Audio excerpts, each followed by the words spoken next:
Last time I played Sam & Max Save the World was back in 2006, in a time where point-and-click adventures were not a favorable genre amongst legendary development companies. Back then I had a feeling that they were falling off the radar or being replaced by games with light puzzle elements, hidden object mechanics or action elements. I felt that there was a rusted transition to 3D graphics, and that transition was janky at best.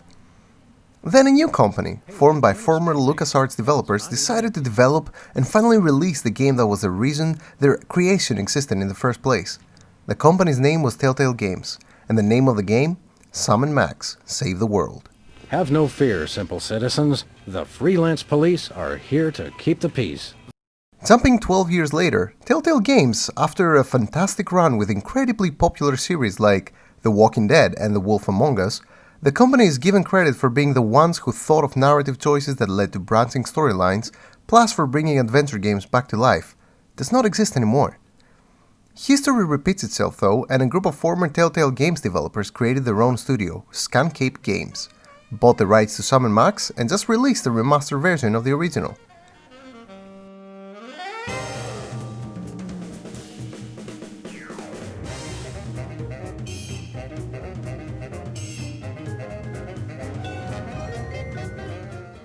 Sam & Max are a duo of detectives, or freelance police, that get phone calls from the commissioner, and go about saving the world with their characteristic brand of justice, absurd humor, and violence.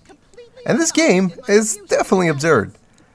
During the episodes of this first season, you will have to feed cow poo to a theater-trained chicken actor. You will have to buy exorbitantly priced weapons made from house appliances, with the main goal being to figure out who's behind the various hypnotisms around town. Throughout the game, you will hear outlandishly funny commentary from our heroes and other inhabitants of the city.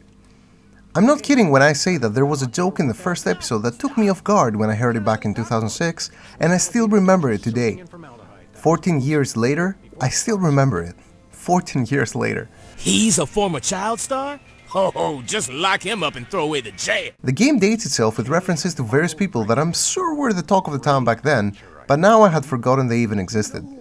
There are also some topics the characters make fun of that today would balance on a very tight rope. Sam, did you hear that? If we can pass one lousy audition, sitcom stardom will finally be ours! Rocketing to fame for the most insubstantial of reasons. That truly is the American dream. There were times I was going, you don't say that out loud. Put your hands on your head. You're under arrest. Aw, come on! It's a free country! Whoa! Who told you that? This guy's suffering from some pretty severe delusions. But this feels like a time capsule where it shows you that topics we could make jokes on before now are considered taboo. It is very important to not forget that the story of this game is 14 years old, and I'm glad Scancape Games did not intervene with it. If we forget our history, we're bound to repeat the same mistakes again. I will be sincere. If I knew nothing about the game and played the remaster for the first time, I would think this is a beautiful game that looks and runs fantastic. I could go on and on about the updated graphics, the widescreen and the gamepad support, but I'm not into technical stuff. You can always read the FAQ on the Scancape Games website if you want more details on those things. To me, what matters is that it looks great, it plays great, and it's funny as hell. Pro tip: pay attention to the conversations because there are many puzzles that might seem outlandish, but if you check the dialogue, they pretty much hint at what you need to do. Just think a bit outside of the box and you'll be fine. And you know, if you're stuck, there are still 14-year-old walkthroughs out there, so don't stress too much.